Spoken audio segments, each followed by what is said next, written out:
Welcome to யாவரும் கேளீர். நான் உங்க பத்ரி பேசுறேன். இப்போ இண்டிகோ ஃப்ளைட்டு ஏராளமான ஃப்ளைட் ஒரே நாளில் கேன்சல் ஆகிறத பற்றி நம்ம கேள்விப்பட்டுக்கிட்டு இருக்கோம். ஸோ அதனால மிகப்பெரிய அளவு போக்குவரத்து பாதிக்கப்பட்டிருக்கு. நிறைய பேர் அந்தந்த ஊர்லேயே ஸ்ட்ராண்டர்டாக ஆகிட்டாங்க, வர முடியாமல். அதாவது ஒரு நாளைக்கு 100 ஃப்ளைட்டு 200 ஃப்ளைட் அந்த மாதிரி கேன்சல் ஆகிட்டு இருக்கு. அதுக்கு என்ன காரணம்னா, இப்போ லேட்டஸ்ட்டாக FDTL அப்படின்னு சிம்பிளாக நம்மலாம் புரிஞ்சுக்கிறதுக்காக ஃப்ளைட் டியூட்டி டைம் லிமிட்டேஷன், அதாவது பைலட்ஸ் எல்லாரும் ஒரு குறிப்பிட்ட காலம் வேலை பார்க்கணும், அதுக்கப்புறம் ரெஸ்ட்டு. அதே மாதிரி நைட் டைம் லேண்டிங்கில் நிறைய ரெஸ்ட்டு, இருக்கிற ஸ்டாஃப் கம்மியாக இருக்காங்க. ஸோ அவங்களுக்கு ரெஸ்ட்டு லீவ் எல்லாம் கொடுக்குறாங்க.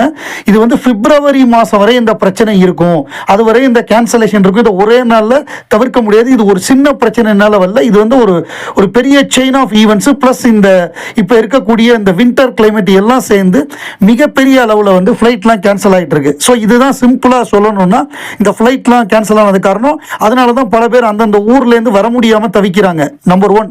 எதுக்கு இதை பற்றி நம்ம பேசுகிறோம் அப்படின்னா, நேற்றைக்கு உலகநாயகன் கமலஹாசன் அவர்கள் மறைந்த மாபெரும் தயாரிப்பாளர் AVM சரவணன் அவர்களுக்கு ஒரு வீடியோ போட்டிருந்தார்.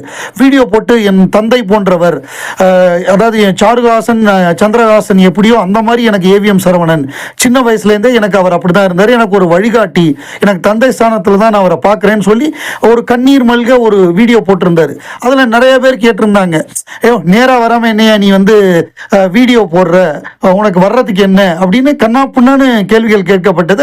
என் நண்பர்கள் கூட என்கிட்ட பேசினாங்க போன்ல, என்னையா தலைவர் வராம இருக்காரு அப்படின்லாம் கேட்டாங்க. நான் இப்ப சொன்னேன், இந்த மாதிரி நிறைய ஃபிளைட் கேன்சலேஷன் ஆகுது, அதுதான் காரணமா இருக்கும். அவர் ட்ரை பண்ணி பார்த்துருப்பாரு, அது ஒரு வேளை காரணமாக இருக்கும். இல்லை கிளைமேட் வெதர்னால ஃப்ளைட்டு கிடைக்காம இருக்கலாம், என்னன்னு தெரியலை, கொஞ்சம் வெயிட் பண்ணுவோம் அப்படின்னு சொன்னேன். இன்னைக்கு வந்துட்டார். அதை அவ்வளவு சிரமங்களுக்கு இடையில ஃப்ளைட்டு பிடிச்சி நேராக AVM அவருடைய AVM சரவணனுடைய பையன் AVM குஹன், அதே மாதிரி அவங்க டாக்டர் எல்லாத்தையும் மீட் பண்ணி தன்னுடைய இரங்கலை தெரிவிச்சிருக்காரு. அதுக்கு காரணம் ஃப்ளைட் கேன்சல் ஆனது தான். ஃப்ளைட் இல்லைன்னா நிச்சயமாக அவர் வந்திருப்பார். சும்மா உதட்டளவில் சொல்கிறவர் கிடையாது. என்னதான் பார்லிமெண்ட் செஷன் இருந்தாலும் வந்துட்டு போகிறதுல ஒன்றும் அவருக்கு பிரச்சனை கிடையாது. ஸோ அதான் வந்துட்டார். இப்போ திருப்பி டெல்லி போயிடுவார். ஸோ இது என்னன்னா, அவர் எவ்வளோ தூரம் நம்ம AVM சரவணன் அவர்கள் மீது மரியாதை வச்சிருக்காரு, அது சும்மா உதட்டளவில் இல்லாமல் உண்மையான மரியாதை. அதாவது AVM சரவணன் உடல்நிலை சரியில்லாத போது அடிக்கடி மீட் பண்ணுவாராம், உட்காந்து அவர்கிட்ட பேசுறது. இது கே பாலச்சந்தருடைய மறைவுக்கு அவர் அமெரிக்காவில் இருந்தார் அப்படின்னு சொன்னாங்க. அதுக்கப்புறம் அவர் வந்தார். கே பாலச்சந்தர் உடம்பு முடியாமல் இருந்த பொழுது அரை நாள் எல்லாம் உட்காந்து பேசுவாராம் கமல். அவருக்கு கொஞ்சம் ஞாபகம், நினைவு தப்புற காலகட்டத்தில் கமல் ரஜினி எல்லாம் பேசுவாங்களாம். கமல்லாம் வந்தாருன்னா அவருக்கு ஞாபகம் வந்துருமா, அரை நாள்லாம் உட்காந்துருக்காராம் கமல். ஸோ AVM சரவணனுக்கு அந்த மாதிரி அவர் மரியாதை செலுத்தியிருக்காரு. சும்மா வெறும் வார்த்தையில் சொல்றது கிடையாது, மறுநாளே தன்னுடைய உண்மையான அன்பு, உண்மையான மரியாதை, தன்னுடைய உண்மையான ஒரு அஞ்சலி, கண்ணீர் அஞ்சலியை அவர் நேரடியாக பார்த்து செலுத்தியிருக்காரு. ஸோ இதன் மூலமாக கமலஹாசன் வெறும் வார்த்தையில் சொல்றவர் கிடையாது, செயல் வீரர் அப்படிங்கிறத காமிச்சிட்டாரு. ஃபிலிம் ஹெரிட்டேஜ் ஃபவுண்டேஷன், அதாவது ஃபிலிம் ஹெரிட்டேஜ் ஃபவுண்டேஷனுங்கிறது நல்ல படங்கள், தரமான படங்களை ப்ரிசர்வ் பண்ணி அதை மக்களுக்கு போடணும் அப்படிங்கிறது. 1953 வெளிவந்த ரோமன் ஹாலிடே அப்படிங்கிற படம். அதாவது ரோமன் ஹாலிடேங்கிறது ஒரு கிளாசிக். அதாவது அந்த காலத்து ரோமுடைய அழகை அவ்வளோ தூரம் காமிச்சிருப்பாங்க. சிம்பிளாக நமக்கு எல்லாருக்கும் காமனாக தெரிஞ்ச ஒரு விஷயம் என்னென்னா, மே மாதம்னு தமிழில் ஒரு படம் வந்தது. அந்த படம் தான் இந்த ரோமன் ஹாலிடேவுடைய ஒரு மலினமான ஒரு காப்பின்னு சொல்லலாம். அப்படி உரிமை வாங்காமல் காப்பி அடித்தாங்க மே மாதம். ஸோ அந்த சிம்பிளாக அந்த படத்துடைய கதை என்ன அப்படின்னா, ஒரு குயின், மிகப்பெரிய குயின், ஒரு நாட்டுடைய குயின், அது எந்த நாடுன்னு அந்த படத்தில் காமிச்சிருக்க மாட்டாங்க. அவங்க நிறைய அந்த மாதிரி ரோமில் மற்றவங்களெல்லாம் சந்திக்கிறதுக்கு இது பண்ணுறாங்க. அதில் அவங்க டயர்டாயிடுறாங்க. ஒரு நாள் அவங்க வெளியில் வராங்க, யாருக்கும் சொல்லாமல் வெளியில் வராங்க. ஒரு பார்க்கில் அசந்து தூங்கிடுறாங்க. அப்போ ஒரு அமெரிக்கன் ரிப்போர்ட்டர், அவர் தான் கதாநாயகன், அவர் இவங்களை தான் வீட்டுக்கு கூட்டிகிட்டு போகிறாரு. அப்போ தெரியுது இவங்க தான் குயின்னு. இவங்கள்ட்ட எப்படியாவது ஒரு பேட்டி எடுத்துடணும் அப்படின்னு நினைக்கிறாரு. பட் அதெல்லாம் எடுக்க முடியாமல் 2 பேரும் பிரிஞ்சு போகிறது தான் அந்த படத்தோட கிளைமேக்ஸ். இதை தான் மே மாதம் படமாக வேறு விதமாக எடுத்திருப்பாங்க. அவங்க பெரிய பணக்கார வீட்டு பொண்ணு மெட்ராஸ்க்கு வருது, தப்பிச்சு வருது, அங்கே ஒரு லவ் ஏற்படுது. அந்த லவ் எப்படி அந்த கிளைமேக்ஸ் ஃபேசிஸ்ட்டுங்கிறத இங்கே எடுத்திருப்பாங்க. இது வந்து டால்டன் ட்ரம்போ அவர் எழுதினது. ஏன்னா அவர் வந்து அந்த காலகட்டத்தில் இந்த கம்யூனிஸ்ட சித்தாந்தம் உள்ளவங்களெல்லாம் அமெரிக்காவில் அரெஸ்ட் பண்ணி இது பண்ணாங்க, நாடு கடத்தினாங்க, அரெஸ்ட் பண்ணாங்க. அப்போ அவர் வந்து வெவ்வேறு பென் நேமில் எழுதினார்.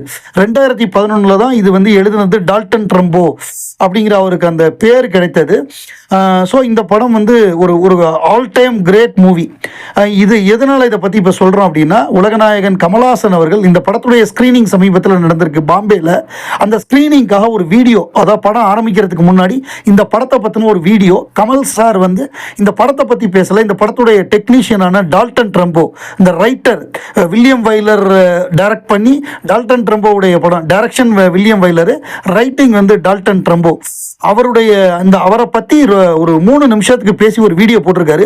நீங்கள் இதை வந்து ஃபிலிம் ஹெரிட்டேஜ் ஃபவுண்டேஷனுடைய இன்ஸ்டாகிராம் இதில் பார்க்கலாம். வீடியோ பிரமாதமாக இருக்குது. அவர் பேசுகிறது, அதில் வந்து மக்கள் அவ்வளோ கூட்டமாக வந்து அந்த ஸ்க்ரீனிங்கை பார்க்குறது. இவ்வளோ காலமாயும் அந்த நல்ல படம் எடுத்தால் எத்தனை ஆண்டு காலமானாலும் அதை நிலச்சி நிற்குங்கிறதுக்கு உதாரணம் ரோமன் ஹாலிடே. இதெல்லாம் ஒரு கிளாஸ் மூவி.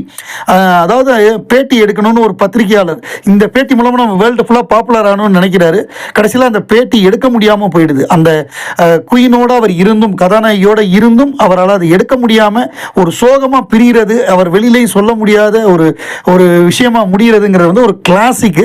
அதை கமல்ஹாசன் எடுத்து சொல்லி அந்த ரைட்டரை பற்றி சொல்லி மக்கள் ரசித்ததுங்கிறது ரொம்ப சூப்பர். நீங்கள் இன்ஸ்டாகிராமில் அந்த வீடியோவை பார்க்கலாம். டிசம்பர் 5 வர வேண்டிய அக்கண்டா பார்ட் 2 பல காரணங்கள்னால ரிலீஸ் ஆகலை.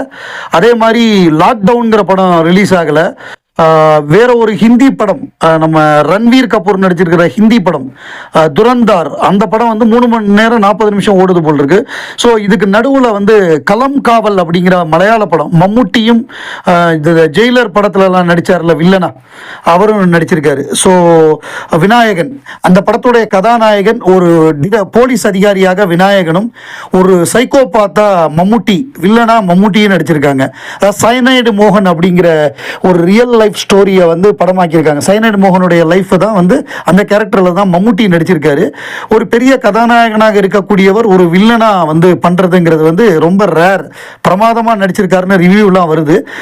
மம்முட்டி ப்ளஸ் விநாயகனும் பிரமாதமாக நடிச்சிருக்காரு, ஒரு ஒரு நல்ல போலீஸ் அதிகாரியா, நேர்மையான போலீஸ் அதிகாரியா. ஸோ இது வந்து எப்படின்னா, இந்த மலையாள படங்களில் இந்த மாதிரி பண்ணுவாங்க, தமிழில் இப்படிலாம் இப்போ பண்ண முடியாது. என்ன காரணம்னா, நம்மளுடைய பட்ஜெட்டு, இங்கே ஆடியன்ஸோட எதிர்பார்ப்புங்கிறது வந்து மாசான ஒரு ஹீரோ மூமெண்ட் இருக்கணும், தியேட்ரிக்கல் மூமெண்ட் இருக்கணும், மாசாக இருக்கணும், அதை ஸ்லோ மோஷனில் நடக்கணும். அப்படிலாம் இருக்கும் பொழுது ஒரு கதாநாயகன் வில்லனாக நடித்தா இங்கே உள்ள ஆடியன்ஸ் வந்து ஏற்றுக்க மாட்டாங்க. அதாவது எப்படி ஒத்துப்பாங்கன்னா, ஹீரோவே டபுள் ஆக்ட் பண்ணி அவரே கதாநாயகனாகவும் அவரே வில்லனாக பண்ணால் ஒத்துப்பாங்க. இங்கே நீங்கள் என்ன நினைக்கிறீங்க? டைரக்டர் ராம்குமார் பாலகிருஷ்ணன் தான் ரஜினிகாந்த் ராஜ்கமல் படத்தை இயக்க போகிறார் அப்படின்னு அடிபடுது. ஸோ ராம்குமார் பாலகிருஷ்ணன் டான் பிக்சர்ஸ்க்கு சொன்ன கதையை தான் படமாக்க போகிறாரு. அதனால டான் பிக்சர்ஸ்லேருந்து என்ஓசி வாங்கணுங்கிறாங்க. ஸோ இதில் எந்த சிக்கலும் இருக்காது. ராஜ்கமலை பொறுத்தவரை ரெட் ஜெயண்டாக இருக்கட்டும், டான் பிக்சர்ஸாக இருக்கட்டும், எஸ்டிஆராக இருக்கட்டும், எல்லாரோடையும் நல்ல நட்புணர்வில் இருக்கிறதுனால யாருமே பிரச்சனை பண்ண மாட்டாங்க. சிம்புவும் அட்வான்ஸை திருப்பி கொடுத்துருவார், டான் பிக்சர்ஸை வாங்கினதை அவங்களும் நமக்கு என்ஓசி கொடுத்துருவாங்க. ஸோ ரஜினிகாந்த் படத்துக்கு ராம்குமார் பாலகிருஷ்ணனுடைய அந்த கதையில தான் படம் தயாராக போகுது அப்படிங்கிறது இப்போ லேட்டஸ்டாக வருது. ஸோ அதனால அதில் எந்த சிக்கலும் இருக்காது. ராஜ்கமல் அதை அழகாக புத்திசாலித்தனமாக கையாண்டு அந்த ராம்குமார் பாலகிருஷ்ணனை படத்தில் கொண்டு வந்துருவாங்க.